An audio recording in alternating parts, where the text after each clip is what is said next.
Suivez l'équipe de super-héros de Big Hero 6 alors qu'ils sauvent la ville de San Francisco de la destruction. Vous êtes prêts à embarquer dans l'aventure? Alors bienvenue sur ma chaîne. Moi c'est Patch, et je suis là pour vous emmener à la découverte de mes passions et de mes coups de cœur.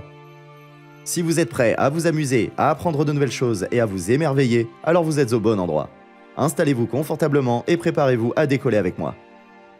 Tout commence dans une ville connue sous le nom de San Francisco, où des personnes se réunissent pour regarder un combat de robots. Après un long affrontement, Yama, qui n'a jamais été battu, sort soudainement une lame de son robot et tue l'adversaire, faisant peur à tous les challengers. C'est à ce moment précis qu'arrive un jeune garçon du nom de Hiro. Il entre sur le ring avec son petit robot et demande s'il peut jouer. Mais Yama se moque de lui et de son robot, lui disant de rentrer chez lui. Cependant, comme Hiro a apporté une grande somme d'argent, Yama accepte de le laisser participer au premier round. Mais Yama écrase facilement le robot de Hiro sans lui laisser la moindre chance. Déçu, Hiro exige une revanche et ne compte pas se laisser abattre. Il mise encore plus d'argent. Ce qui ne manquera pas d'intéresser Yama, qui finit par accepter de le laisser participer de nouveau. Cette fois-ci, ce combat connaît un autre destin. Le robot de Hiro esquive tous les coups et démonte chaque partie du corps de son adversaire, battant Yama pour la première fois de sa vie. C'est au tour de Yama d'être furieux de sa défaite, et il décide de prendre sa revanche en demandant à sa bande de donner une leçon à Hiro, qui est sur le point d'être attaqué. Heureusement, son frère Tadashi arrive pour le sauver avec une arme à feu. La situation les mène à être arrêtés, mais leur tante viendra payer leur caution en ne manquant pas de les gronder au passage. Cette tante en question, elle s'occupe d'eux comme une deuxième mère depuis plus de 10 ans, lorsque leur mère est décédée. Plus tard, Tadashi emmène Hiro découvrir l'incroyable univers de l'Institut technologique de San Francisco, où il travaille. Là, il lui présente ses amis inventeurs. Gogo, la génie de la moto à roues électromagnétiques, Wasabi, le maître du lanceur de plasma, Honey Lemon, la magicienne de la bulle de fumée violette, et enfin Fred, l'homme lézard cracheur de feu. Après cette fascinante rencontre, Tadashi emmène Hiro dans son laboratoire, où il lui met un ruban adhésif sur les mains avant de l'enlever et déclencher une douleur insupportable. Immédiatement, Tadashi active sa dernière invention, un robot de sécurité nommé Baymax. Le robot remarque que Hiro a mal et scanne sa main pour trouver l'origine de la douleur, avant de mettre en place un système d'alarme pour la soulager.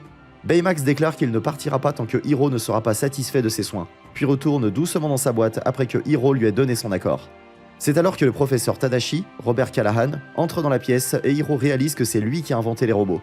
Inspiré par cette découverte, Hiro décide de poursuivre ses études à l'école de Callahan. Mais Tadashi lui explique que, pour être accepté, il doit présenter une invention exceptionnelle lors de l'événement scientifique organisé chaque année par l'école. Hiro se met à chercher une idée, mais il est frustré de ne rien trouver de satisfaisant. C'est alors que Tadashi l'encourage à ne pas abandonner, et Hiro finit par avoir une excellente idée en regardant son robot pendant des jours. Hiro travaille dur sur son invention, et même Tadashi et ses amis viennent l'aider à un certain moment. Finalement, il parvient à terminer son invention tard dans la nuit, juste à temps pour la présentation de la science. Il monte sur scène et présente sa nouvelle invention devant Callahan. Mais au tout début de sa présentation, quelqu'un sort de la salle en croyant que c'est de la camelote. Malheureusement, la présentation de Hiro est interrompue avant qu'il puisse montrer tout le potentiel de son invention. Cependant, Tadashi et ses amis sont persuadés qu'il a un avenir brillant devant lui et décident de l'aider à poursuivre son rêve. Et comme vous le savez, ensemble, ils vont devenir les héros de la ville de San Francisco et affronter les forces du mal qui menacent leur ville. Alors que Hiro présente sa toute nouvelle invention, les microbots, aux spectateurs stupéfaits de l'événement scientifique de l'Institut technologique de San Francisco, son professeur, Robert Callahan, lui offre une lettre d'acceptation pour l'école. Mais juste au moment où tout semble bien se passer, un cri retentit et le bâtiment technique prend feu. Tadashi, le frère de Hiro, court à l'intérieur pour sauver le professeur, mais le bâtiment explose avant qu'il ne puisse en ressortir. Le pauvre Hiro est dévasté par la perte de son frère et abandonne ses rêves d'étudier à l'école. Cependant, lorsque son robot Baymax le soigne après une blessure accidentelle, Hiro remarque que ses microbots bougent tout seuls. Il suit Baymax jusqu'à un entrepôt où il découvre des milliers de ces microbots et une personne en train de les contrôler. Hiro essaye de signaler cela à la police, mais il ne le croit pas. Avec l'aide de ses amis inventeurs et de Baymax, Hiro décide de prendre les choses en main et de découvrir qui est derrière cette mystérieuse personne au microbot, qu'il croit être responsable de la mort de son cher frère. Mais Hiro et ses amis ne sont pas les seuls à chercher cette personne. Yama, le vainqueur de combat de robots, est également sur sa piste, voulant se venger de sa défaite humiliante face à Hiro. La quête de Hiro et de ses amis les mène à un groupe de super vilains, et ils se retrouvent face à un choix difficile, laisser Yama se venger ou l'arrêter et sauver la ville de San Francisco. Pour s'assurer qu'ils ont toutes les compétences nécessaires pour vaincre leur ennemi, Hiro programme des compétences de combat dans Baymax, et lui fabrique un costume de combattant. Armé et prêt, le duo se dirige vers le port maritime pour suivre les microbots et découvrir la vérité. Mais ce qu'ils ne savent pas, c'est qu'ils sont suivis par les amis de Hiro, Gogo, Wasabi, Honey et Fred, qui sont déterminés à les aider à mettre fin au complot diabolique. Armés de leurs nouveaux costumes et de Baymax améliorés, ils suivent les microbots jusqu'au laboratoire du méchant. Mais lorsqu'ils arrivent, ils sont attaqués.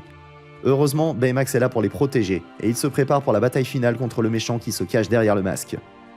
Le groupe décide de mettre un terme au plan malveillant du professeur Callahan en enlevant le maître de la situation. Mais malgré leur bravoure, ils se font tous vaincre par l'homme masqué. Hiro arrive alors sur les lieux et donne un coup de poing au visage de l'adversaire, dévoilant le professeur Callahan. Hiro est sous le choc de découvrir que Callahan n'est pas mort dans l'incendie et qu'il a laissé Tadashi mourir. La colère prend le dessus, et Hiro reprogramme Baymax pour qu'il détruise Callahan.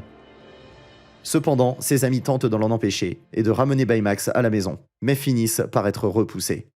Finalement, Gogo parvient à reprogrammer Baymax et Callahan s'échappe. Hiro est furieux que ses amis aient essayé de l'arrêter et les quitte avant de retourner chez lui pour réparer les dégâts causés par Baymax. Il finit par s'excuser auprès de ses amis et ils décident de travailler ensemble pour arrêter Callahan de manière plus légale.